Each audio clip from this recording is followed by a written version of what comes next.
Hey Pluto, how's it going?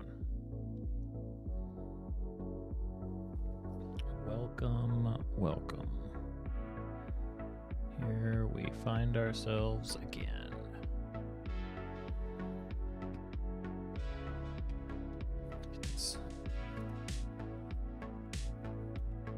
Get this mess of post-its out of my way. We need that.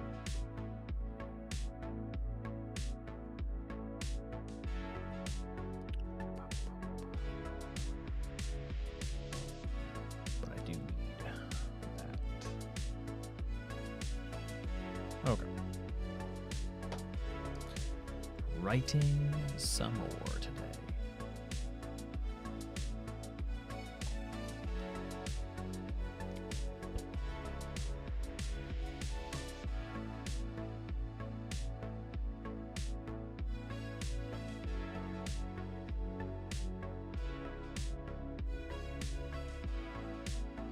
That's a little bit better.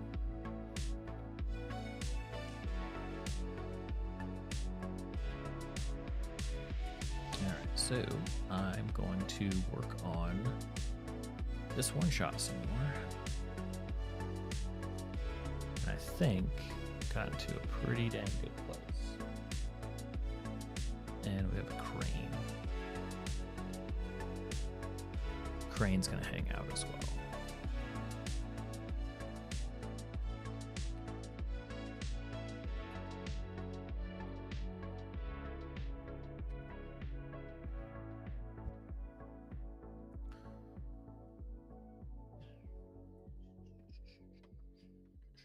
Let's see how far we have made it since last time.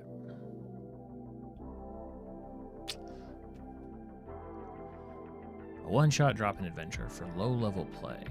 This adventure is designed for a group of players from levels 1 to 3, either as a standalone one-shot or as an early adventure dropped into a larger campaign.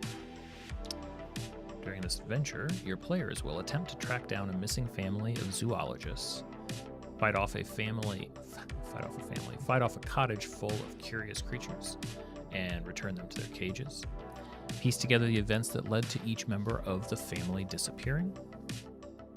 Find a hidden cellar after being eaten by a staircase monster. Identify a mysterious substance that can teleport them one way to far-flung corners of the world, and ultimately discover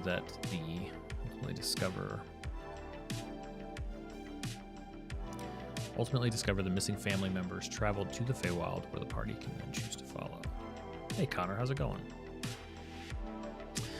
At the end of this adventure, there will be a number of loose story threads that you can use.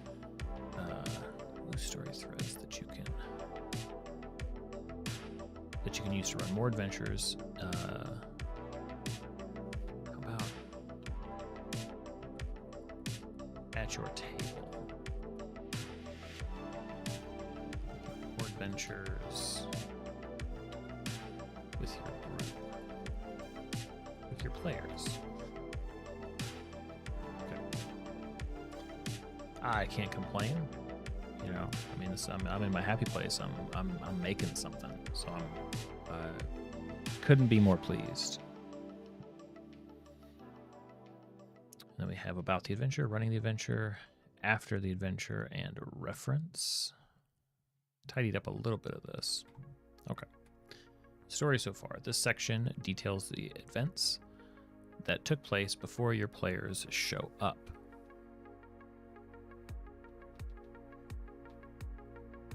To make it easy, you can just read the bolded sentences below to quickly get a sense of the background story. Of course, it helps if you have a solid understanding of the full timeline, but the players will uncover the story for themselves throughout the course of the adventure anyway.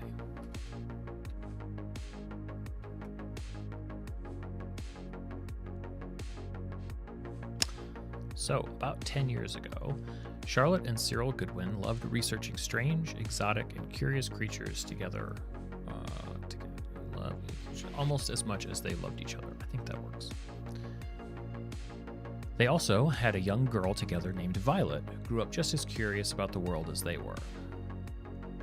On the eve of Violet's 10th birthday, a terrible accident occurred in their cottage home. When Violet accidentally triggered colorful flashing lights in the same room as a mysterious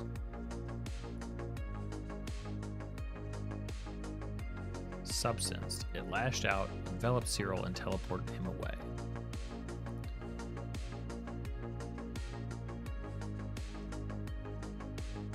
Hey, Jesse. Charlotte determined that one of the lights had probably triggered. Okay. What's up, Trigo Tigo? I'm doing great. How are you? Can you make a question about D&D world building? Of course you can. This is a perfect place for that kind of thing. I'll try to make an answer.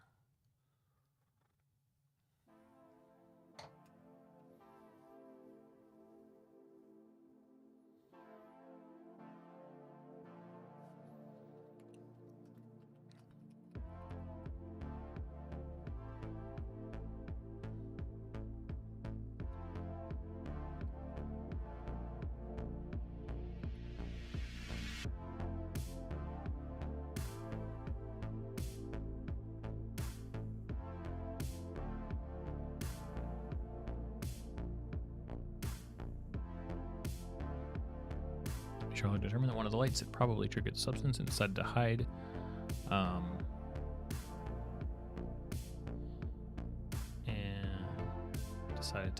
That act from Violet, so the young girl wouldn't feel responsible. That's true. Hey, Fire. Okay, cool.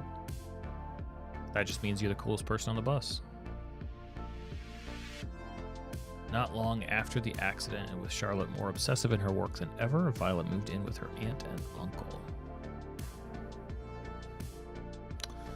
Alright, thanks.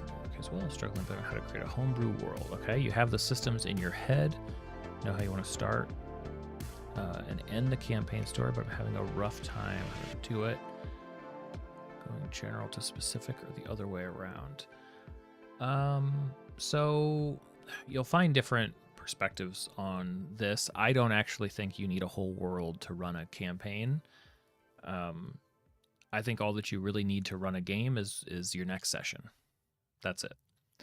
Now, obviously, like having some big goals and ideas that you can use going forward is great. But I think I ended up kind of with this orientation towards campaign design. Because very early on, I kind of decided I didn't want to waste my time preparing and planning a bunch of stuff that I wasn't going to use. So as early as I possibly can in a campaign, I'm really only planning one session at a time. That way, it doesn't bother me which direction the players go, what they decide to do. I just need to know by the end of the session what they're going to do the next time. So for starting a campaign, I usually develop a starting town, starting location. It doesn't have to be a town. It could be a ship. It could be a tower. Maybe they all meet in prison or on some strange plane under weird circumstances, but there's some starting zone. And I would have a pretty good understanding of that. And then I would have sort of an adventure that they can go on to kick things off that's probably pretty close to home. And really after that, I usually give... I sort of open up options slowly and then ramp it up as the campaign continues. So, at level 2 and 3, there might only be like 2 good options for the party to pick from. And then the next time they might give a quest board, and now there's like 4 or 5 pretty interesting things they can choose from. And then eventually they're learning about these threats, in the region, and they can travel different directions and maybe can take on some goals of their own. But I think initially, to get things started, it's all about that first session being compelling, an initial adventure that's fun to do. I think that one of the traps that I've fallen into, and still I spend a lot of time mentally trying to dig myself out of this, is the trap of feeling like, well, I've only got so many good ideas, right?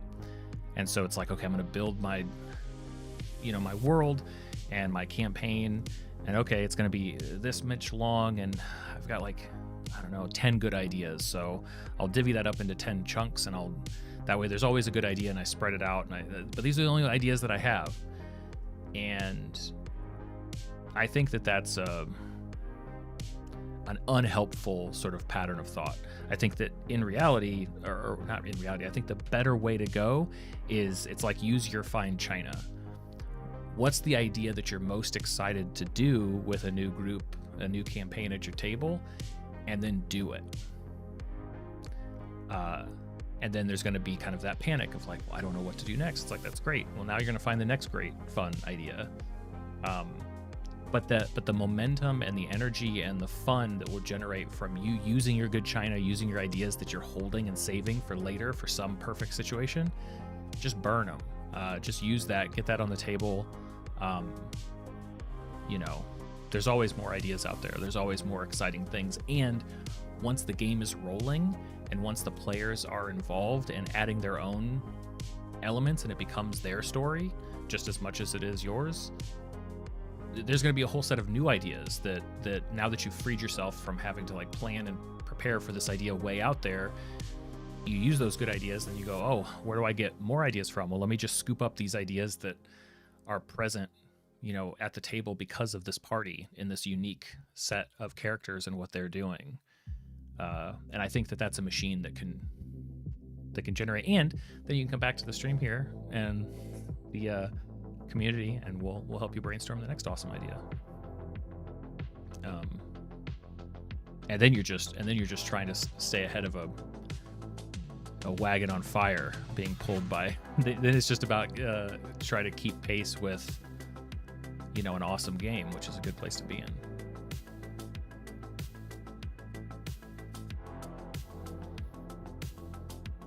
Is that true, Connor? The length of the average campaign is 6 sessions?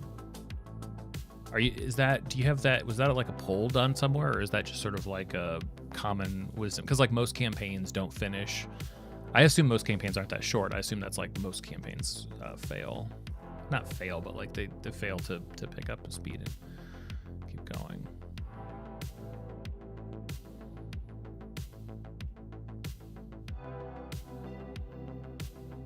Wizards did a study. Can you link that up in the stream chat? I'd be really curious about that.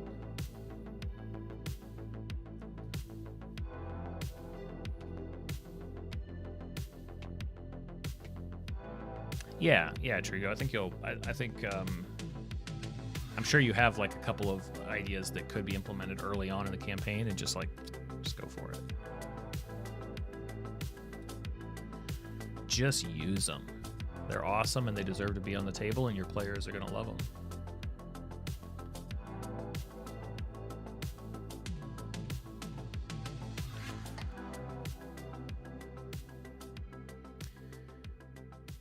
Not long after the accident, with Charlotte more obsessive in her work than ever, Violet moved in with her aunt and uncle. Charlotte devoted herself to understanding the strange...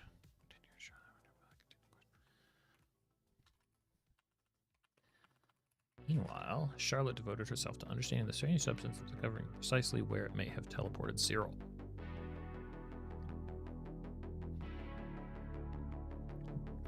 Charlotte managed to move the reflective muck into the cellar and used one of the creatures she rescued to prevent anyone but her from ever accessing it. Over time, Charlotte discovered which colored flame would take her to different places.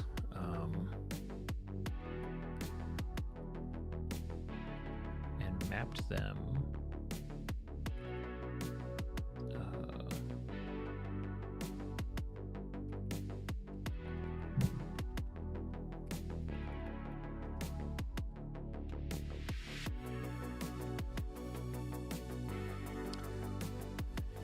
Finally, after about 10 years of careful research, Charlotte discovered the combination of flames to reach the Feywild and sent a hopeful letter to her now grown daughter Violet.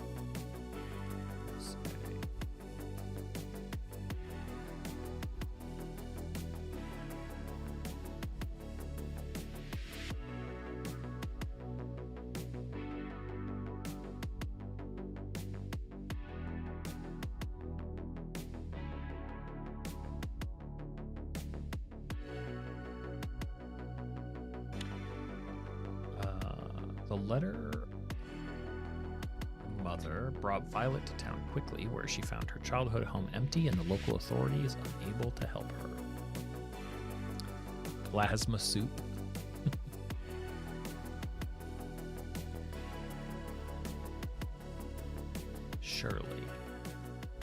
Surely plasma soup. In fact, Violet was just with the sheriff about 20 minutes before the party. In fact, Charlotte was with just before the party was given the bounty on her missing parents. They just missed her. So marketing campaign which ran from August to May during school years. They also noted a lot of campaigns ended early. Interesting.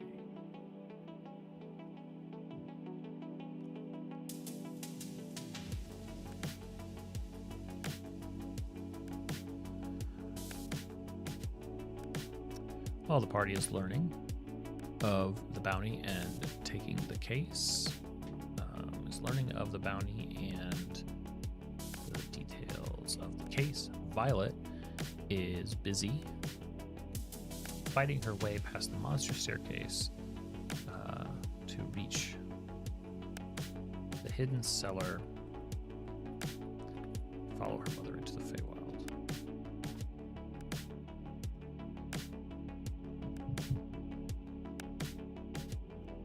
Gotcha. Well, that makes sense.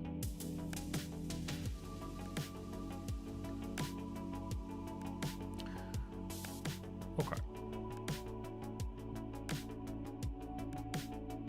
You know, I think that there's an edit of this that I could pull down into basically being rewritten with just the bolded bits.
Just give it a shot and see how much is really lost.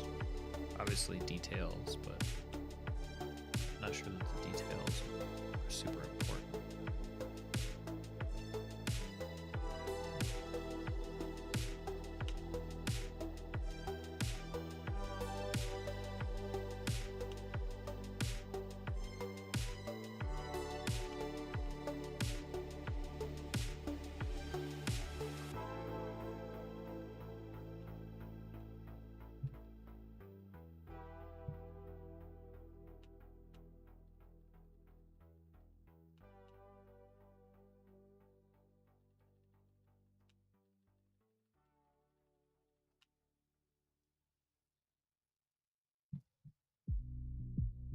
Oh, for the Discord server?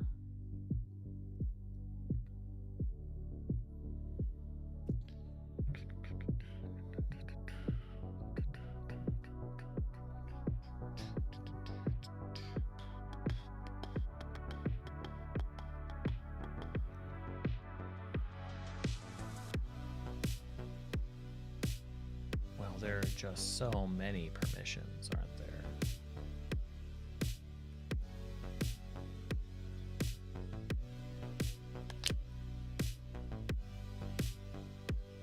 Okay, that should be gone. Thanks for the heads up. See you, Pluto.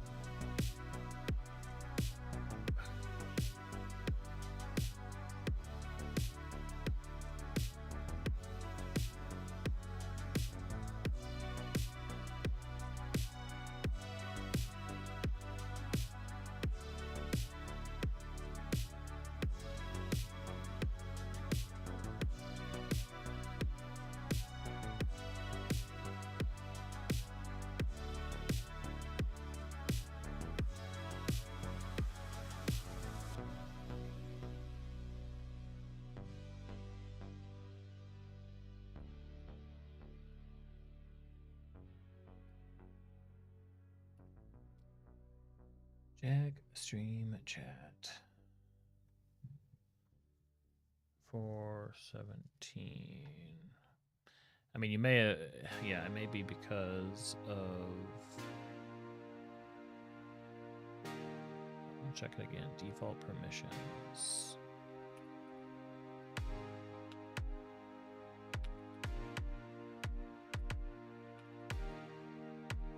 Yeah, I don't know what's. There may be a different permission I need to look up then, if that one doesn't do it.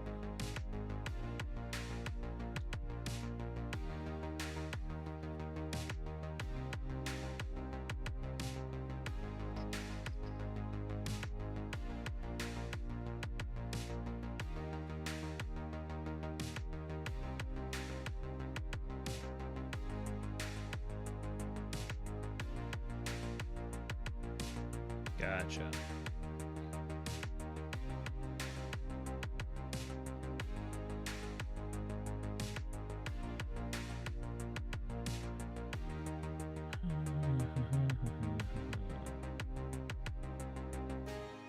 I see.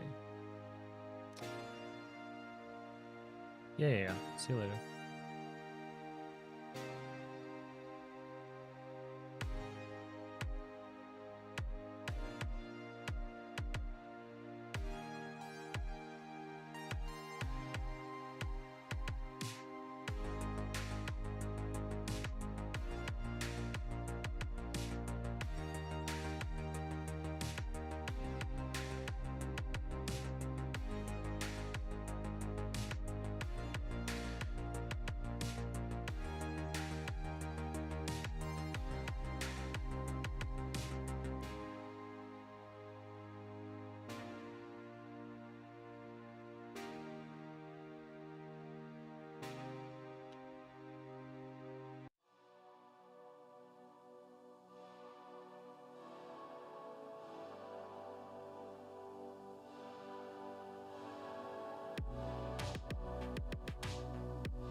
There are 4 non-creature characters in this adventure, apart from your party's characters, of course.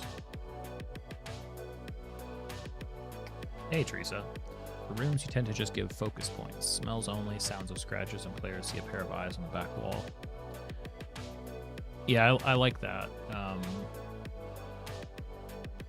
And I have a way, I think I have a way of kind of writing those out that I use in my own notes that I used once when I wrote up a couple of adventures, and I'm probably going to use here too. Where basically, let's see here.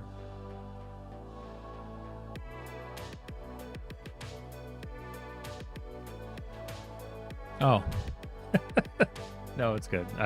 Sometimes people say that for some reason the stream audio seems low to people, whereas like the recordings are just fine. I'm not sure exactly why that is. Couldn't really tell you.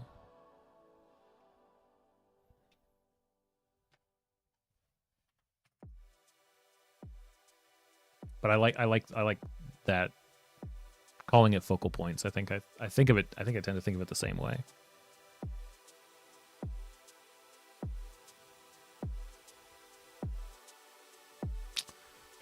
Way too high, huh? Well, that's annoying. Let me see what I can do about that.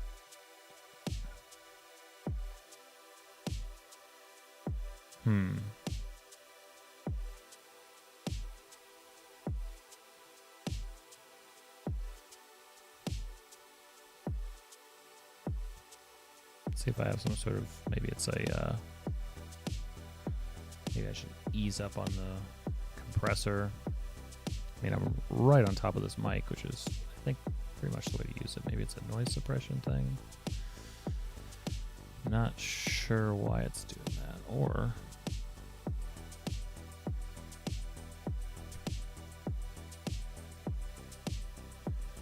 I just need to adjust it up ever so slightly. I don't know. It does seem a little bit low. More so than I would expect.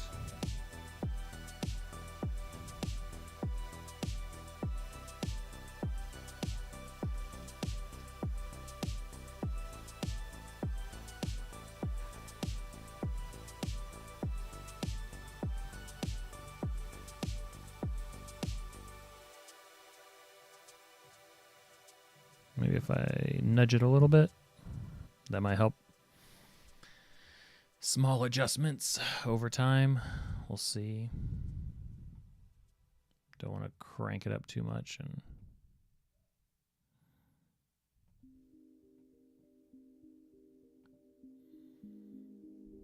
okay. Now, where was I?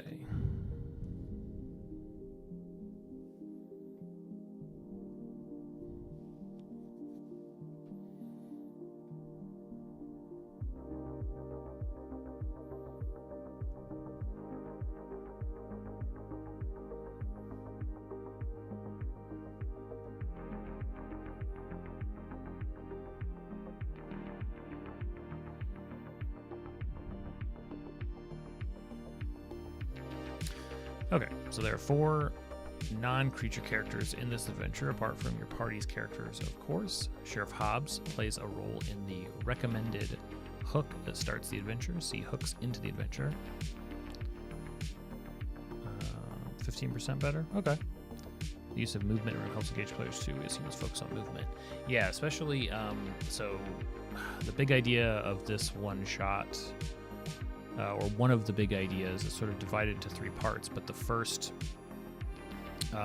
chunk of it has the party. Where is it? Has the party basically seemingly under attack. Like the lights go on, the door is shut. They're in the first floor of a cottage, and a whole bunch of creatures are let loose out of various cages and confinements. And so the one shot basically starts an initiative, and the fight itself is also used as a means of investigating the first floor. So yeah, movement, things like why do they care what's in the room? Well, they care what's in the room because they have to look around the room to try to take care of these apparent threats, right? Yeah, movement's key. I agree.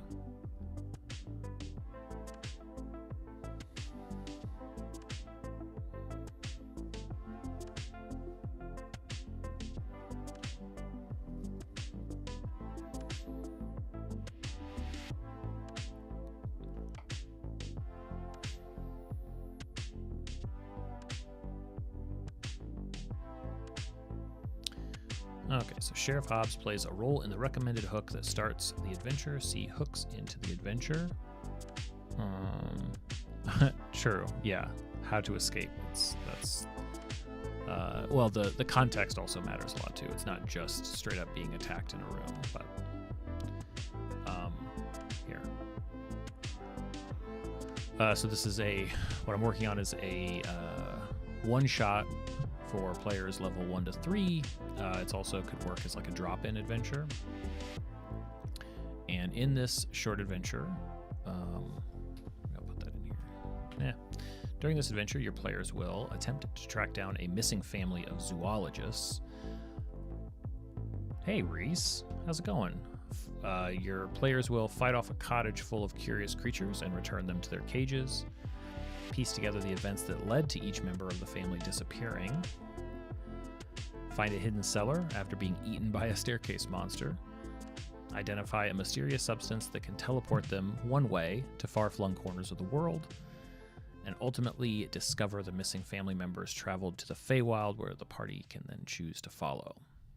And then at the end of this adventure, there will be a number of loose story threads that you can use to run more adventures with your players. See after the adventure for ideas on where to take the story next.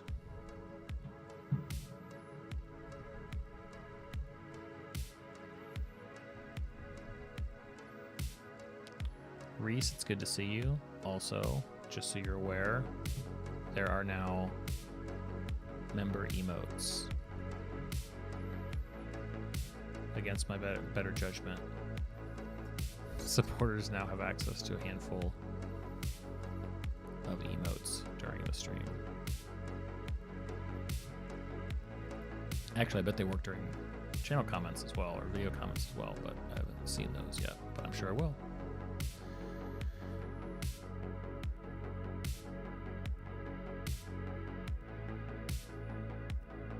That's fair. That's fair, Teresa. Yeah, I mean, it's certainly not for every group, and, you know, in this case, it's mostly designed as a one-shot, even though it could be used as, like I said, a drop-in adventure. Reese, tomorrow is going to be fun. What do you mean? What's tomorrow?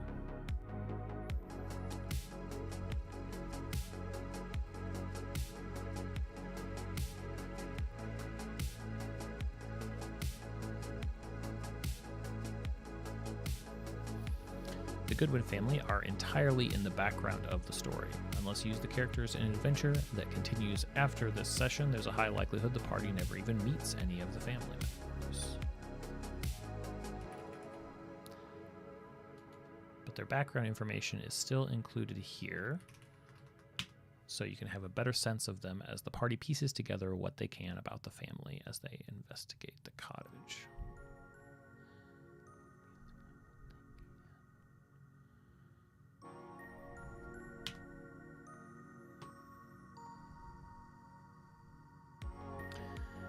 Mr. Hobbs is a reluctant sheriff. Seriously, he would rather be baking. That's what he used to do before taking the job of sheriff. He will politely, very politely, ask not to be called Sheriff Hobbs. No, it's Mr. Hobbs. Mr. Hobbs stepped up to be the sheriff when no one else would, and yet for the most part, he's done a great job taking care of the folks in his quiet little town. That said, he's completely unqualified to track down someone like Cyril Goodwin, who's gone missing under such suspicious circumstances. Maybe that's why Cyril has been missing for nearly 10 years. While his insights on the family's whereabouts might not always be very helpful, he will offer a baked good for each question the party asks him. I would recommend actually having cookies or brownies on hand and physically handing them to the players in character after they ask their questions. Charlotte Goodwin is a studious animal lover. She's a wife and mother between 45 and 55 years old. She spent much of her life researching and documenting strange and exotic creatures with her husband Cyril. They raised their daughter Violet together until Cyril disappeared under mysterious circumstances. Since the day of Cyril's disappearance, Charlotte has become a bit of a shut-in. She spends all of her time researching what could have happened to Cyril. All of the other relationships in her life have suffered, most notably relationship with her daughter Violet. Cyril Goodwin is a caring and nurturing animal lover. He's a husband and father between 45 and 50 years old. He spent much of his life saving and rehabilitating strange and exotic creatures from around the world with his wife Charlotte. They raised their daughter Violet together until he disappeared under mysterious circumstances. Where his wife Charlotte was more interested in the research side of their work, Cyril was especially talented at gaining the trust of creatures and rehabilitating them. Fortunately, nowadays, with Charlotte focusing so much on researching ways to locate him again, a lot of the love and warmth that Cyril used to bring to their cottage is missing. Violet Goodwin was always a curious kid. Violet is around 20 years old when the adventure begins, but she was only 10 when her father disappeared from her family home. Under mysterious circumstances. When her father, mysteriously disappeared.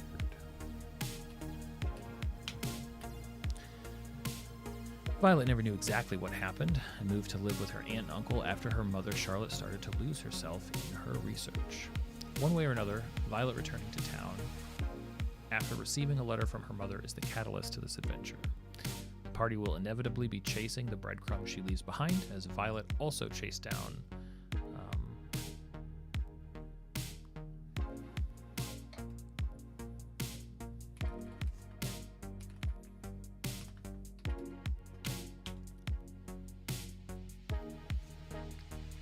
similar to how Violet chased down the breadcrumbs her mother Charlotte left behind. Okay. Creature research. The party will find a number of creatures loose in the cottage when they first arrive.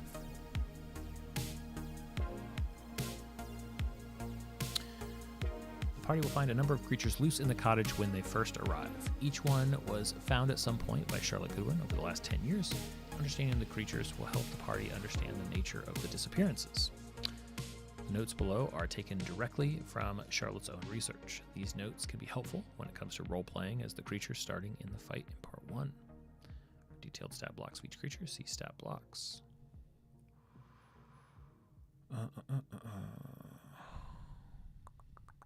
Okay.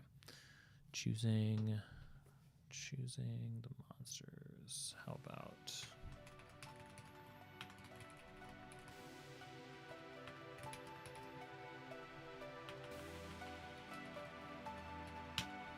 Players first arrive at the cottage. A number of these creatures will already be released and roaming free.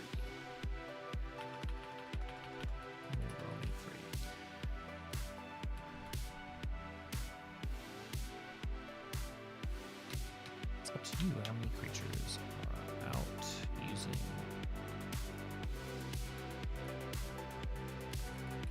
more that are loose. Trickier it will be for the players to return them. How about the trickier the first part of the adventure will be?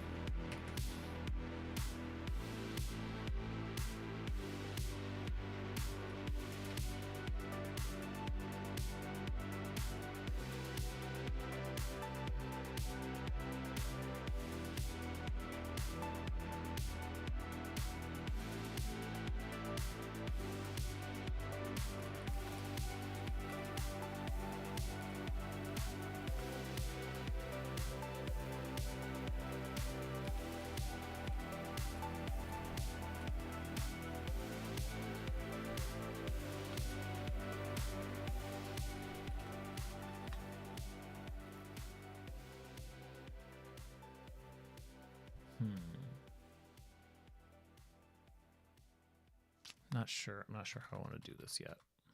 I don't mind the idea, but I'm not sure exactly how to ratchet up and down this difficulty. Let's leave that there. We'll hit it another time.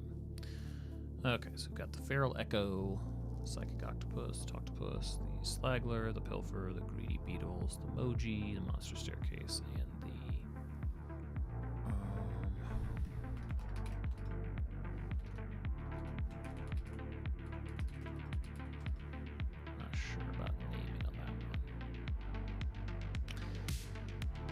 Before you run this adventure, you're going to want to understand a few things and make a couple of decisions. Read over the background story, see the story so far.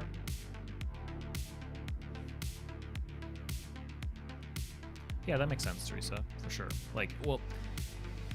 I think those are a lot more helpful if the characters are actually going to show up in the adventure. And in this case, they really don't. Physical descriptions can be helpful, and maybe I'll add those in.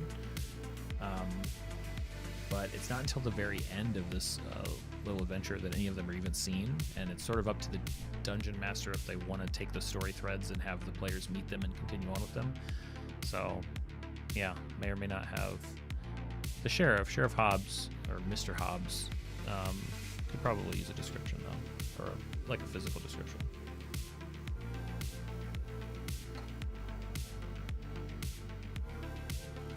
Before you run this adventure, you're going to want to understand a few things, make a couple of decisions. Read over the background story, see the story so far.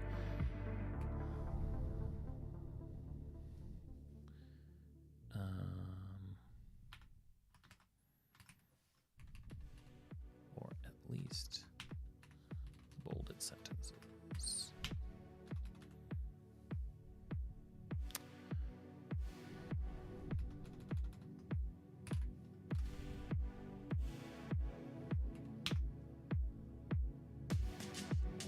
Yeah, agreed. Well, and it's also it's sort of it's a different way of putting this together. It's different than what I would need, right? So in the same way that it helps players to give them descriptions that cover a few different senses.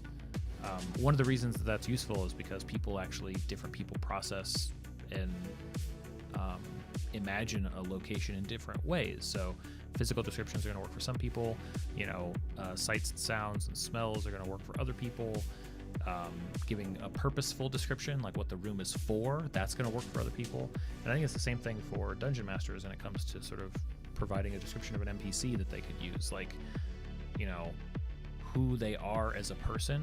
Some people are going to want that. Some people are going to want some, even just like a brief rundown of basic physical descriptions. One line of motivation can do a lot to put somebody in their head. Also, just like a creative description of how they walk, or what their face looks like, or if they have any habits, like just these little things, and people are going to latch onto one of those, and then that becomes the whole identity to them. So I think it's good to have a few different ones. I think that's a good note. Familiarize yourself with the creatures.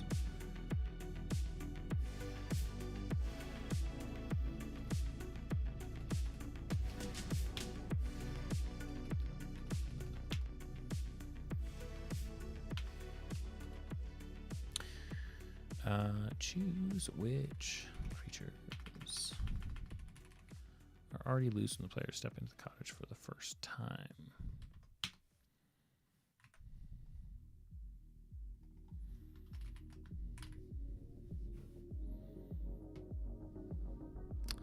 Review the available plot hooks in Hooks into the Adventure and select one that fits your game the best. The hook titled The Overwhelmed Sheriff is recommended when running the adventure as a one-shot. Prepare the handouts you're going to need. See handouts. Review the description for each area of the cottage.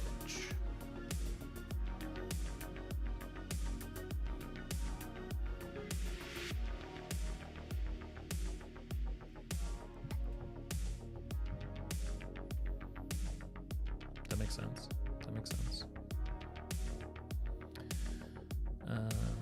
Hooks or plot hooks are to your players.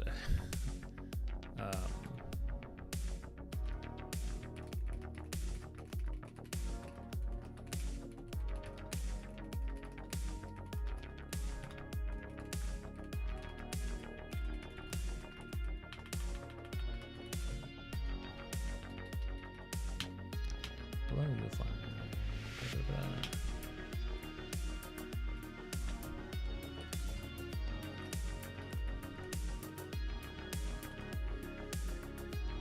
Oh, that's awesome, Jeremiah. That's cool.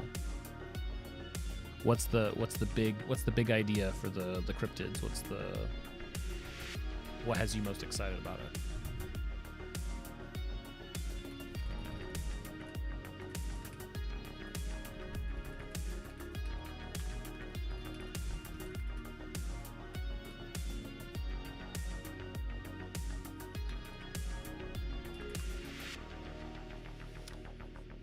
These hooks are designed to grab your party's interest and give them a solid reason to care about the rest of the quest. You can choose any of them. You can choose any one of them,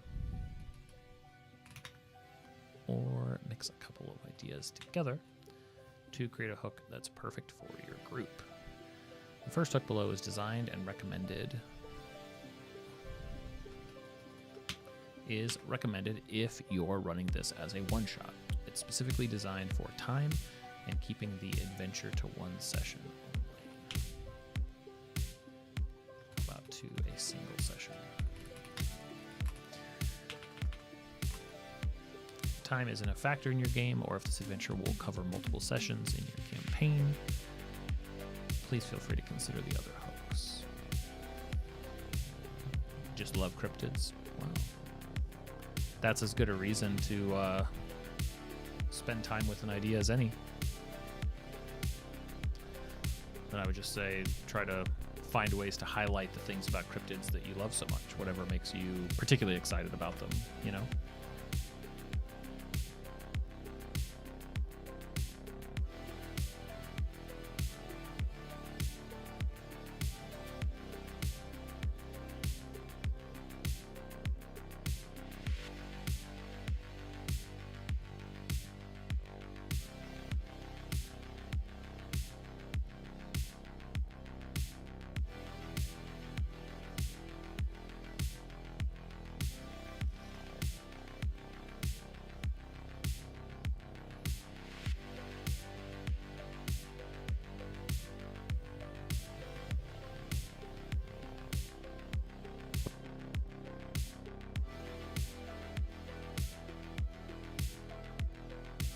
Okay.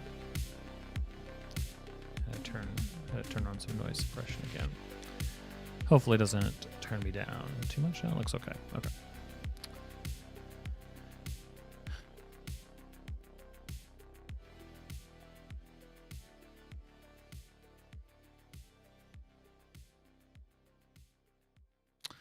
The overwhelmed sheriff. Mr. Hobbs volunteered for the role of sheriff when no one else would. The town is pretty quiet for the most part. Though he'd rather be baking, he's happy to help where he can. While he does bake a mean muffin, Mr. Hobbs is woefully incapable of helping Violet Goodwin locate either of her parents. He's grateful the party will take the bounties for the family and will answer any questions he can.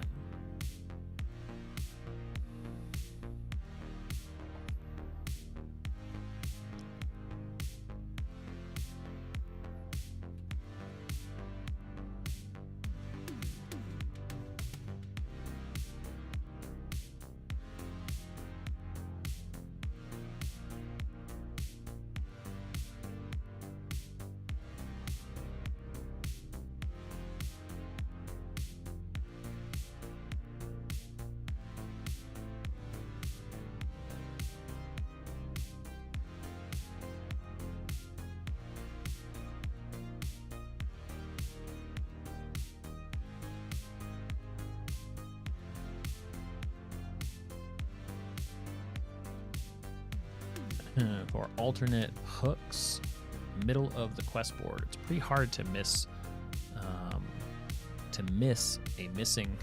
It's pretty hard to miss a missing person's poster. Say that 5 times fast. There are 2 pinned, one on top of the other. It's pretty hard to miss.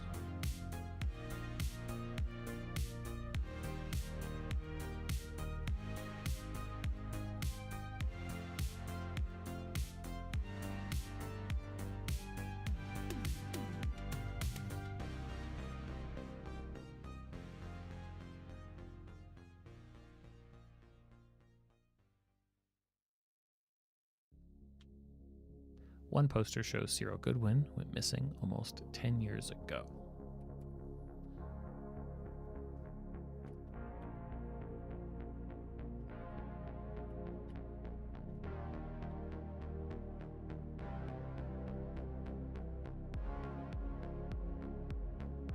Shows Cyril Goodwin. The newer, less wrinkled poster shows that Charlotte Goodwin went missing less than a week ago. Each are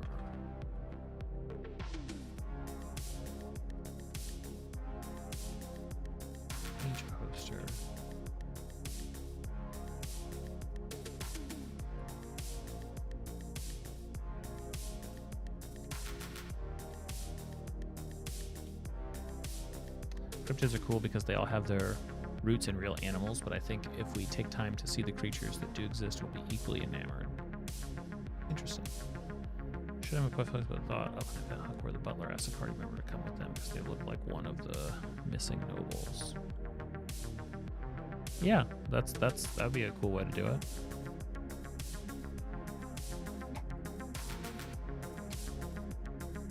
It also looks like a letter was mistakenly fastened to the board in between the two posters.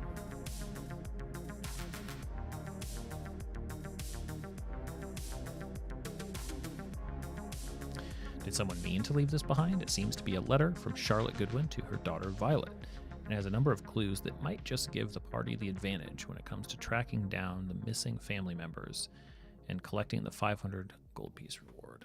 And collecting the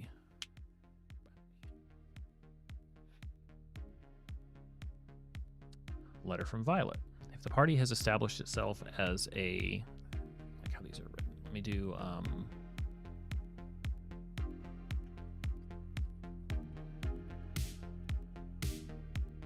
the overwhelmed sheriff could use some help.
If the party has established itself, a thief guild quest could be just to break into the manor. Yeah, or in this case, cottage. That's the home is pretty small. I'm not sure a thieves guild would necessarily be interested, although potentially if they were trying to get the to get the creatures themselves, that could be an interesting twist on a type of a heist for sure. If the party has established itself as a capable adventuring group already, they might receive a letter directly from Goodwin, asking them for help and offering a reward. The letter is a few days old, but it includes the missing persons posters as well as the letter her mother sent her.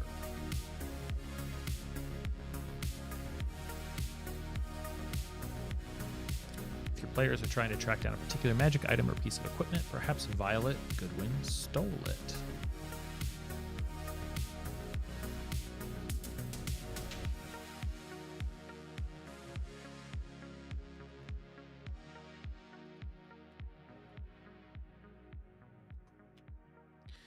Well, not on purpose, but she did steal. She did snatch a bag of supplies and run off, leaving only a few gold and a letter saying she was sorry and she would return it. No, I appreciate that. Yeah, I think you could.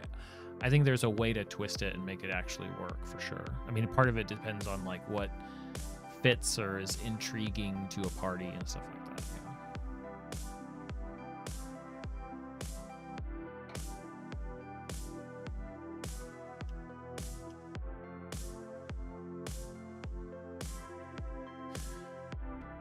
How to actually run this in one session. Oh, Reese with the getting your wisdom teeth out tomorrow. Oh boy, that's no fun. Good luck with that. Hopefully you get a nice break along with that. How to actually run this in one session. Ideally, a one-shot actually is completed in one session.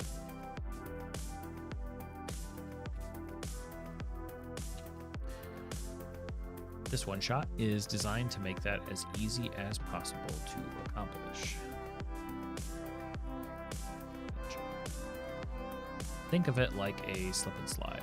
Every now and then, if one part of the one-shot is taking too long, we're going to give the players a gentle push down the next slide.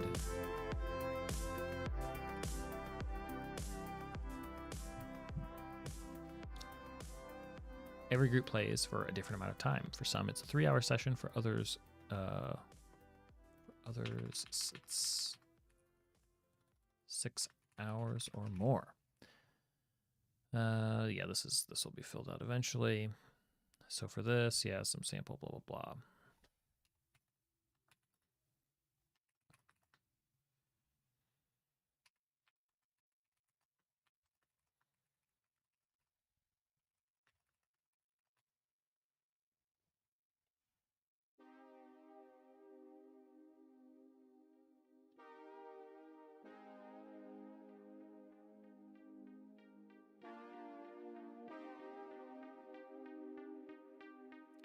If the combat in part 1 is taking too long, okay,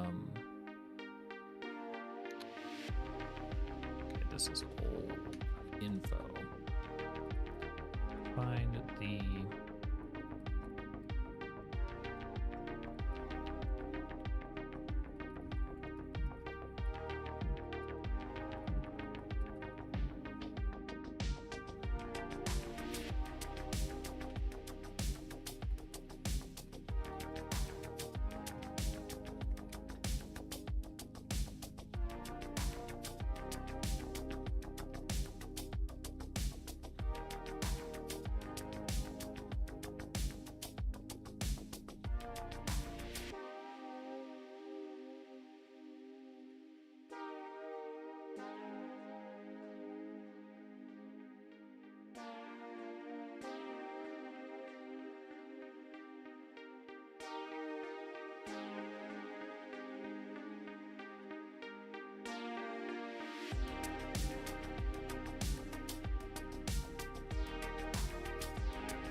okay, so I never really wrote these out.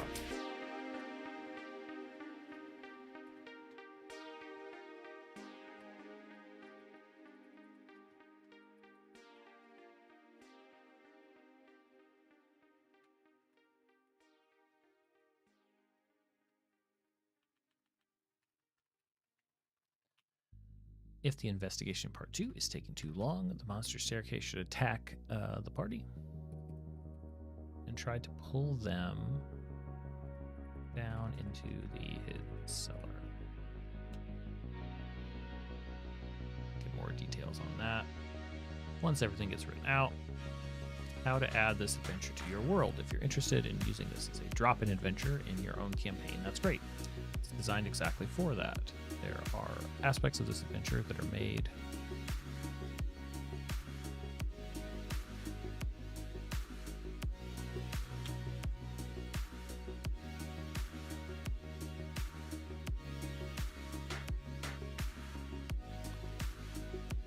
yeah.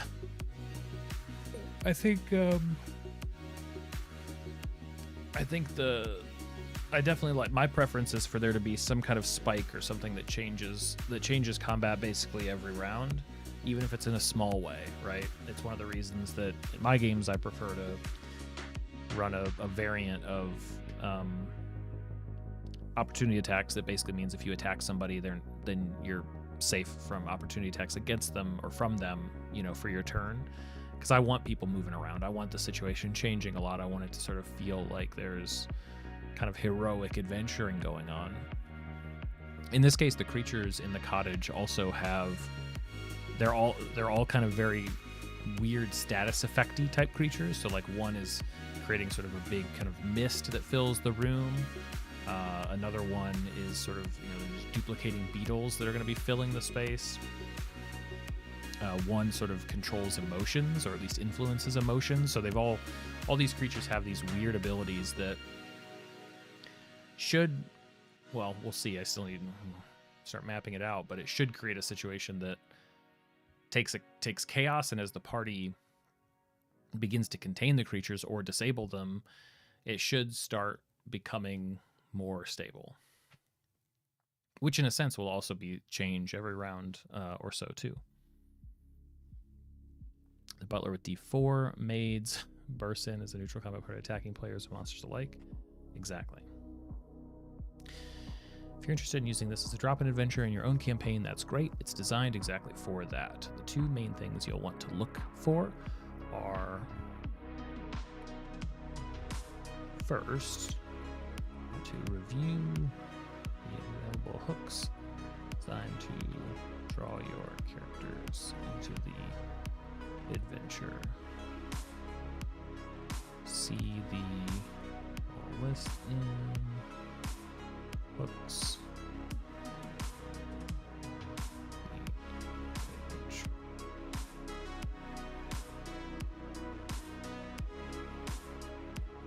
Then for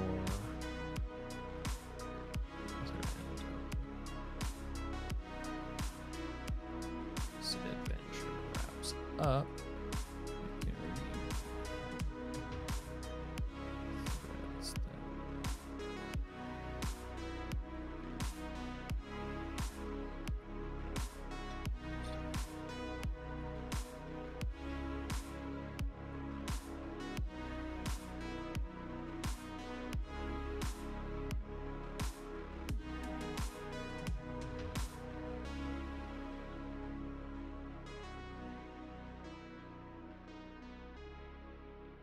Yeah, I think I agree.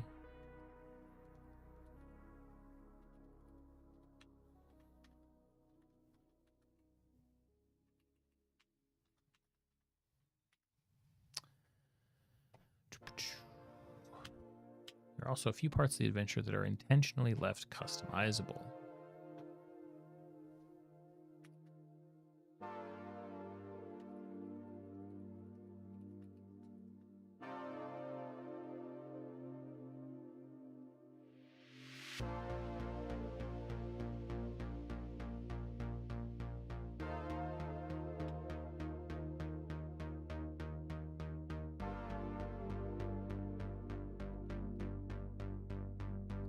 Charlotte's map, and in general, the locations connected to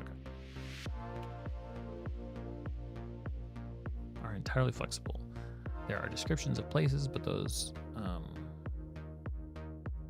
places can be anywhere in your world. The characters in this one shot are also never met by the party, while some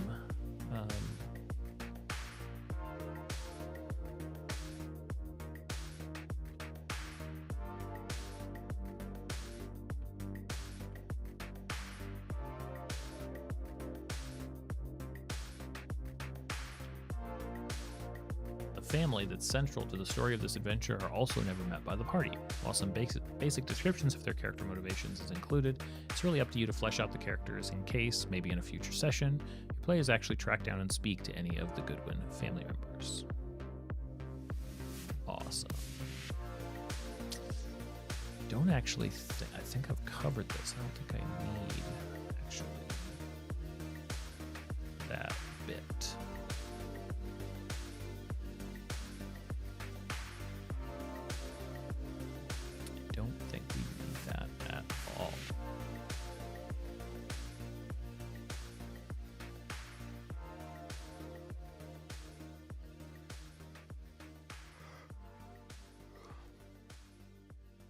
Yeah, it's a good hook too. I agree. Okay.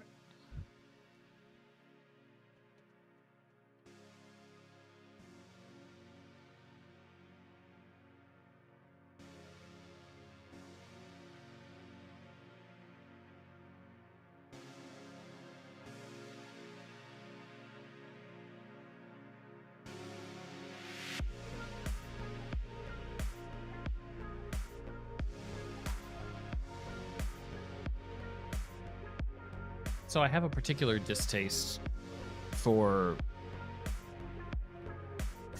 boxed text. If you guys know what that means, that yellow box of text that is designed to be read. You know what I mean? I don't like it from an adventure design perspective. I think that it's a bad habit. I don't think that people like being read to, I guess except for bedtime. Like, I think that it takes people out. It creates this distance from the dungeon master where it's like, well, wait, we're not reading from a script, but you have a script? Well, what are you reading over there? Should I just read it? And I think it puts this idea in people's heads that they need to script out more of their adventure than they actually need to. But I understand why it's there, because in this situation, like, this is what I wrote to begin with, right? Is basically for this to be read to the party at the start of the one-shot. It's a very clean way to do it. But while that's what I would do, and I would read and sort of improvise and add flourishes and stuff to it, now I'm sitting here going, how do I do this?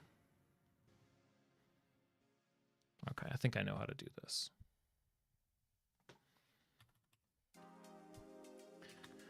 At the start of the, let's see here, introduction, the action.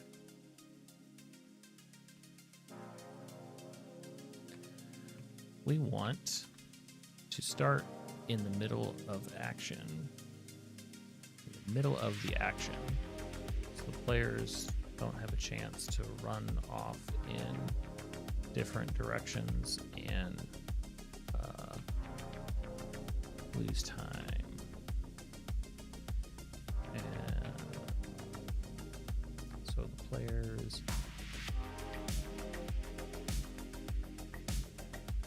away from adventure. But we also have a little bit of information to drop on them before they can have fun investigating the Goodwin Cottage.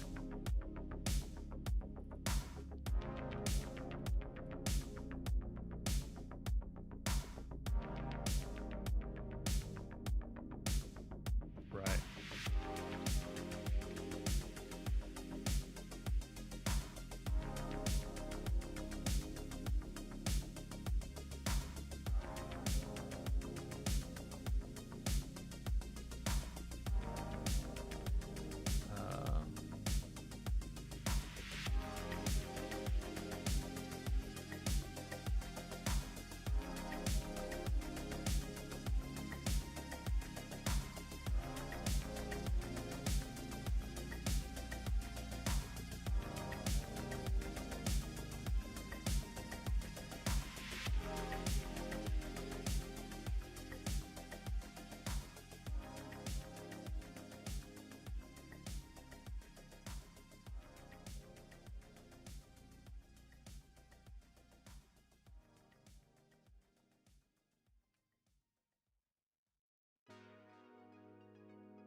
Oh, that's cool.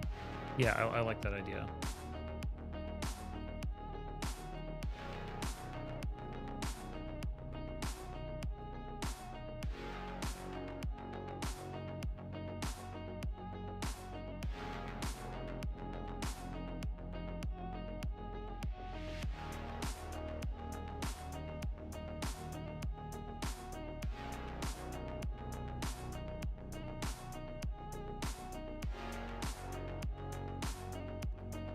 It's funny you say that, because that's one of the mechanics here.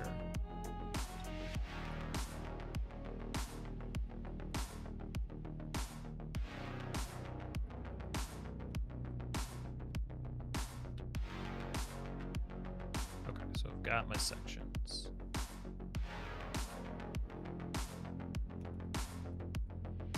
Gonna set the scene, flashback.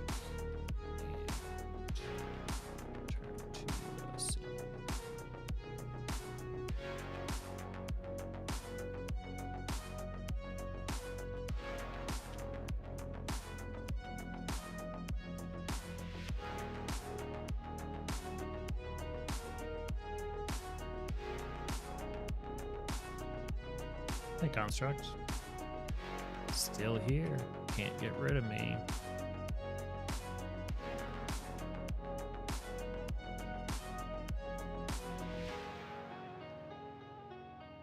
Oh, yeah, Teresa, see? Roll for questions. So when they get the download of information from the sheriff, they'll get to roll a d4, and each of them has that number of sort of flashback questions. They can jump back to earlier when they got the bounty to ask questions about their current investigation. This is one of those playtest parts where I'm like, I'm not even sure that I want this to be like a resource management thing. It may just be if you have any questions that you can justify asking earlier, if you can frame them in such a way that you're like, man, I wish I would have asked this. It's like, okay, if you can, obviously you can't ask the sheriff like this thing that I'm currently holding. It's like, well, that doesn't make sense. This was earlier, right? But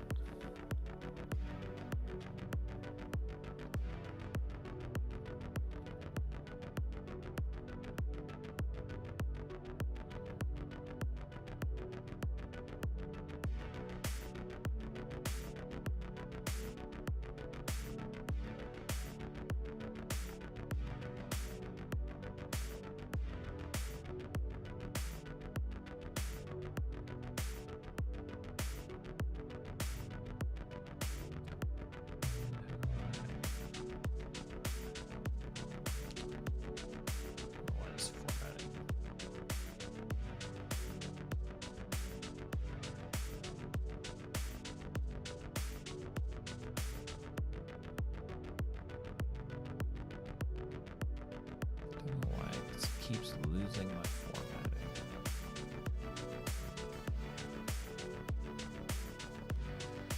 Actually, I do know why. It has to do with my setup, doesn't it? That's what it does.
We want to start in the middle of the action so the players don't have a chance to run off in different directions, and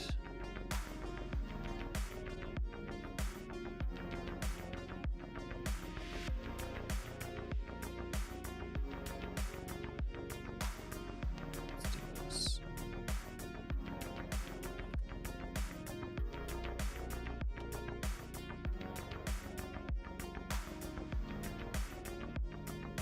That's cool, Teresa. Copy just fine.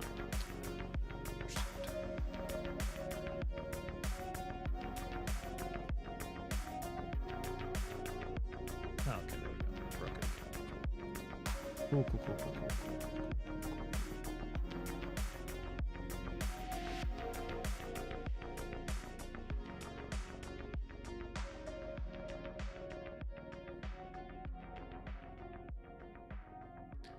Don't know why it works sometimes and doesn't other times. Super awesome.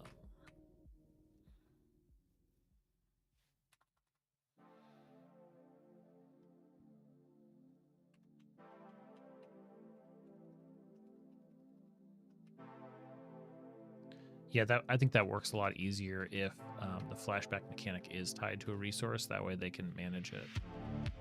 Like, otherwise, if it's just an ad hoc, like, oh hey, I forgot. If it's not a limited resource, I would need a damn good. I would need some amazing role playing and improv to justify, you know, a flashback that grants advantage. It would be neat, though.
We want to start in the middle of the action, so the players don't have a chance to run off in different directions and away from our adventure. But we also have a little bit of information to drop on them before they can have fun investigating the Goodwin College on their own. So with the first few minutes of this one shot, we're going to, let's say, adventure. We're going to 1, set the scene, 2, flashback, and 3, return to the scene. Set the scene. Describe the strange scene. But not that.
Peep and Peep 2.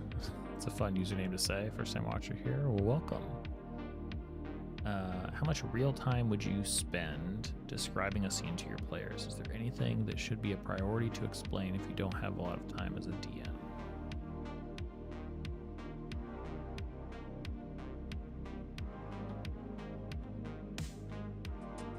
It's an interesting question. So I would describe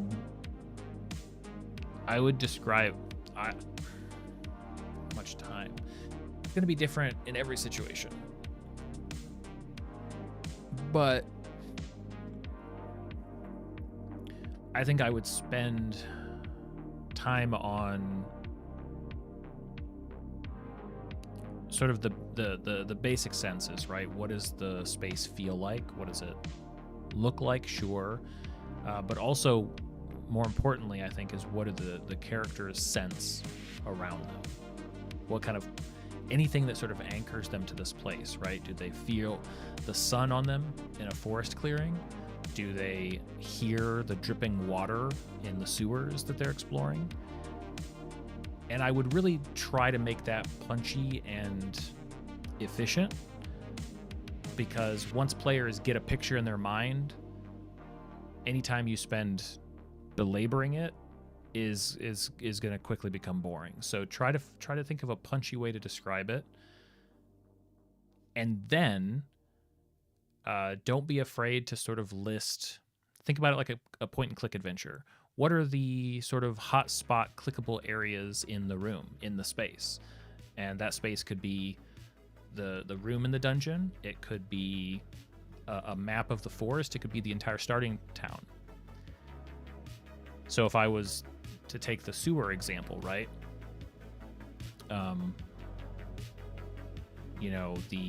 The water has sort of a splash up into their boots as they've walked into this room. They can hear sort of the echo of their voices off in the darkness, and everything just feels wet and almost humid, like in a hot way.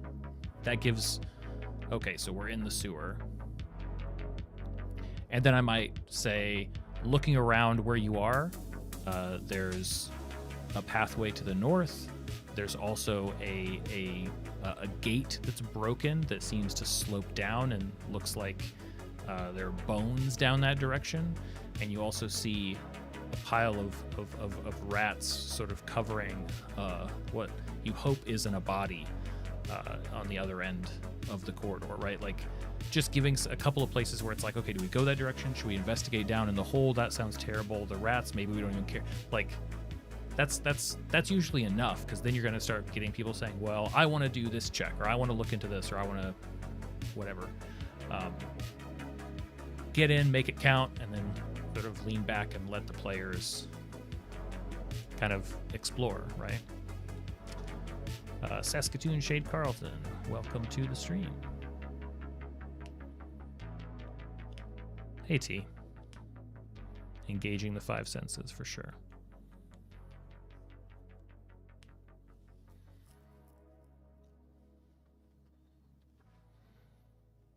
Yeah, I mean the making it's important to make sure that, or you want it. Ideally, there are plenty of things that are worth the party's time in the space, but not everything has to be worth the party's time. The tricky thing is that as soon as we describe something, we are sort of giving it weight, and we can either, like, we can both, we can screw that up. We can also take advantage of that, right? We should be wary of it, and we should also use it to our advantage. So in the case of describing a study, right? If there's a table and a game of chess on it, and I've scribbled that down as like describing the room. I did this actually recently. It was present in a room, and I didn't have some vast thing. So early on, you're going to probably want to take notes that sort of establish meaning ahead of time, right? Only list the corners of the room and the areas and the things that are actually interesting to engage with. But the creative muscle that you want to develop is one where the description you're giving of the room is also a space that you can improvise in. So to take the chess example, this was a clockwork lab that the players were exploring room by room. It was this big, crazy sort of dungeon that rotated around itself, and they came to the inventor's study, and there were a bunch of things in there, and one of them was a chessboard on a table, and it looks like it had been used, like the chess pieces were all in different places. I didn't have any earlier concept of what that meant, but when one of the players said, I want to go look at the pieces, and I said, okay, well, and now what I'm thinking is, okay, what would make it interesting? What would be like, oh, how can I use this prop that my players have just decided they're looking at it, so now it has importance. How is it important, or how could it be important? And I described, how it was sort of a dwarven stone technique, like the masonry to make the items looked like they'd been hand carved out of stone.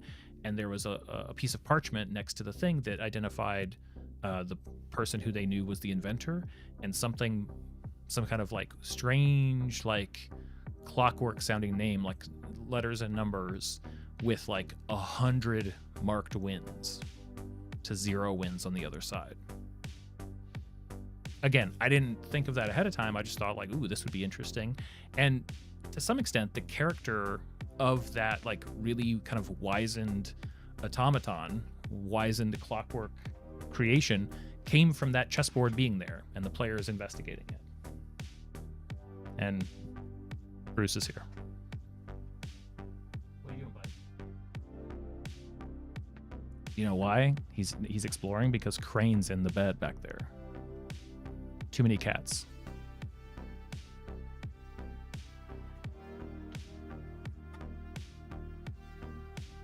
They're on top of each other down here. They can't. And I think Bruce is going to be stingy because there's a second bed over here, but Bruce likes the bed that Crane's in. No, I have two. There's one on either table.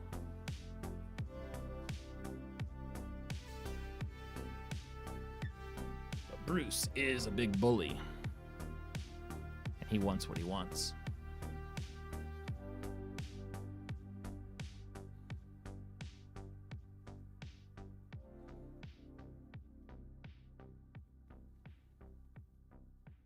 Oh, that's interesting. Peep and Peep, 2.5 hours for each of your games.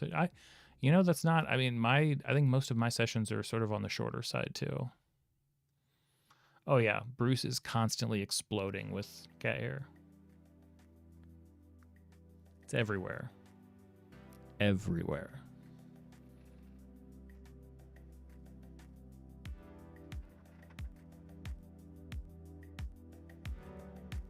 We'll see if he takes bed number 2.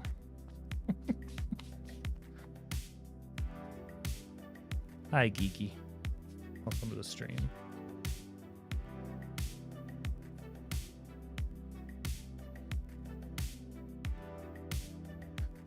Okay.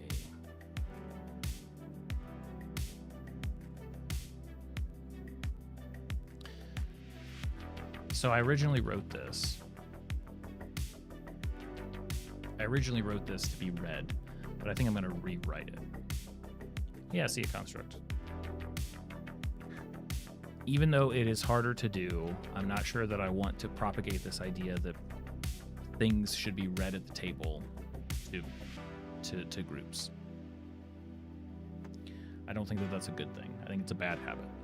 It's easy, but it's a bad habit.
We'll see.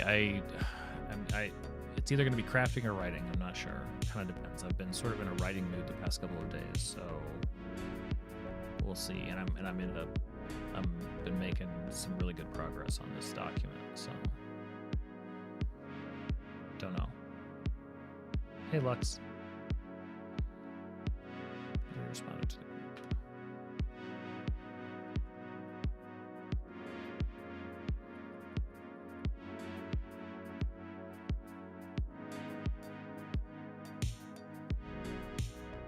Nobody responded to the group. Knocking on the door or calling out.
What to do when characters stay in the room and just eat rations?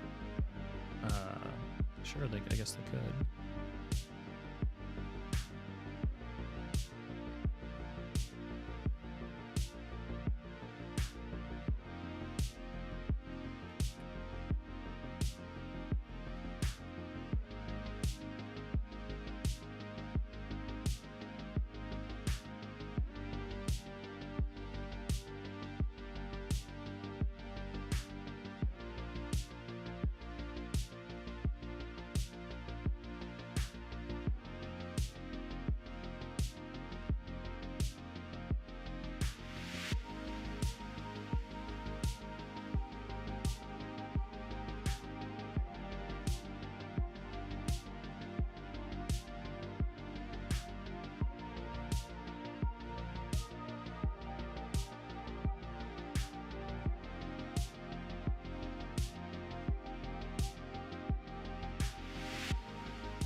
Hey Joseph, welcome to the stream. What software do I use to track my notes? So my editor of choice for text is this app. It's called Ulysses. But I like it specifically because it is, I like the general formatting, but mostly it lets me write in Markdown. So that's why it has like all the symbols, like creating headings and lists and bolding things, and doing so without like formatting things. I find that formatting really gets in the way of my writing. So I use this, but in terms of like my methodology for tracking notes, I'll write things in here and then I'll print them like 4 up. I'll print 4 sheets onto a single sheet of paper, and then that's what I'll use to run from. And then I just sort of like take notes in written form on top of those pages. And then at the end of a session, I just throw that whole print page into a notebook I have, like a spiral folder. And that's what I use. So I've got the physical copy from the game. Sorry for all the cat hair. but I also have the digital stuff to search through in case I need to. And usually the combination of both for me, having physical and digital, just is the right combination.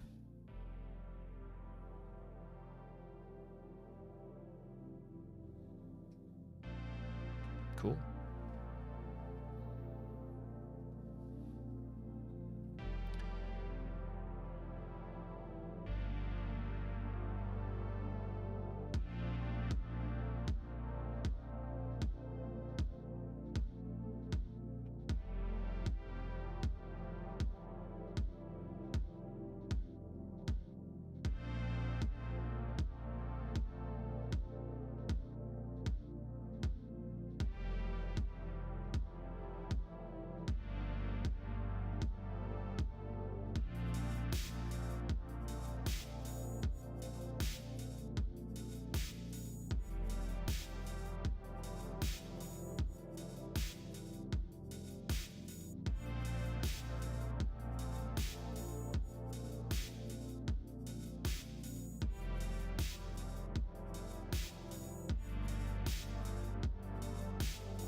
Player, I prefer physical. I started using A5 ring journals so I could add or reorganize things as needed. Nice. That's smart.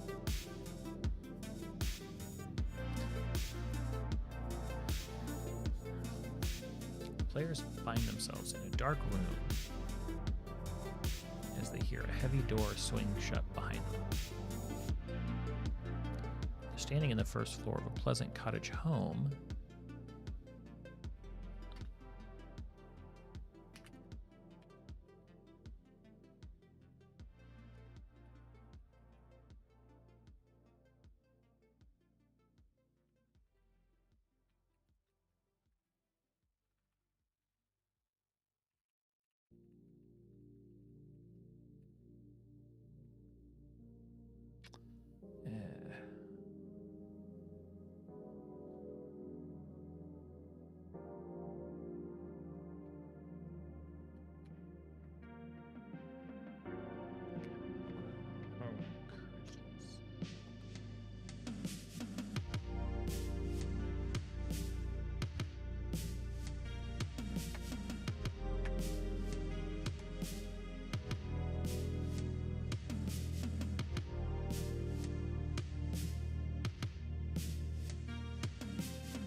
All right, Teresa. Thanks for hanging out. We'll see you again sometime. I'm on most days.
Okay, so set the scene. Try not to read any of the below text directly to your players. Use the bolded phrases and words to build the scene yourself.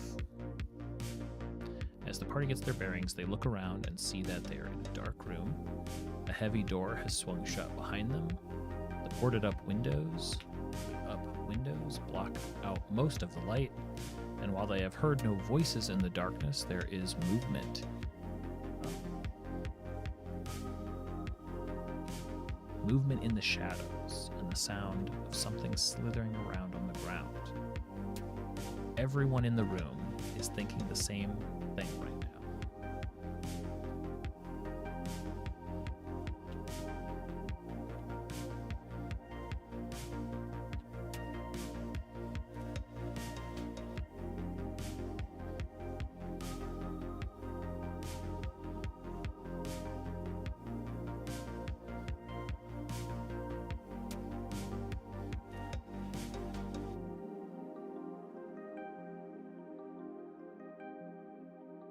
Everyone in the room is thinking the same. Party. Each member of the party is thinking the same thing.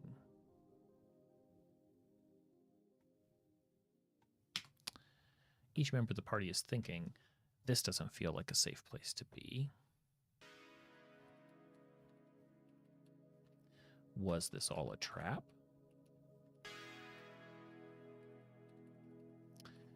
Is the bounty really worth this kind of trouble? How did we end up in this situation? Ask the players to keep this scene in their minds as you all step back about an hour to when they agreed to take this bounty off of the hands of a very grateful Sheriff Hobbs. That's good.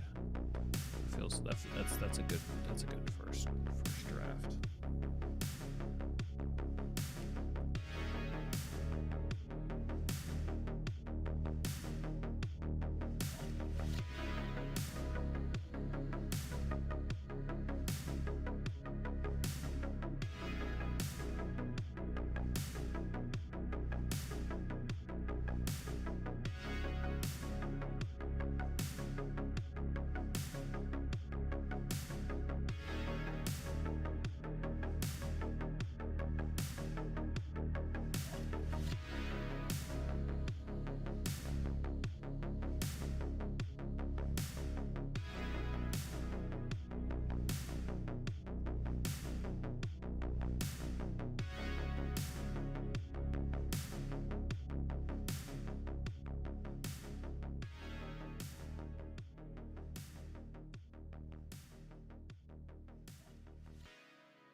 Okay, this is good.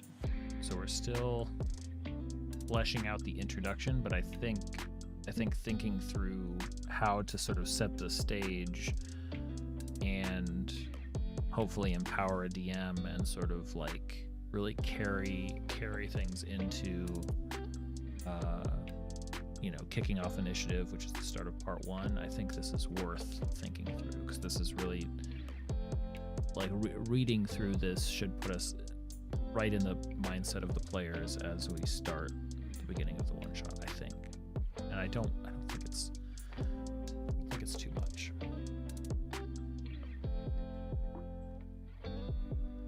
Because this is all descriptive, sort of explaining this technique, this introduction technique to the DM. This is, again, this stuff goes by very quickly. The actual flashback may take, so I may need to break down.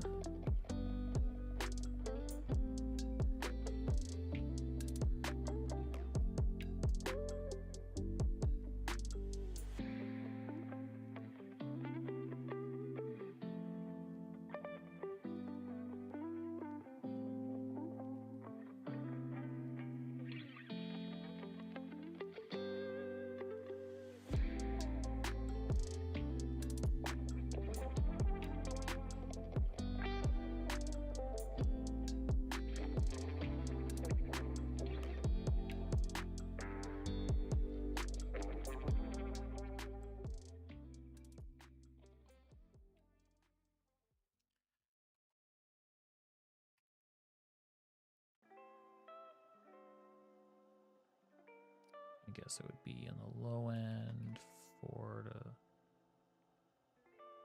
6 minutes, which may even be high. I might end up giving guidance on some of this that's a little bit even more aggressive. Okay. Oopsie. What? Why is this thing being so weird?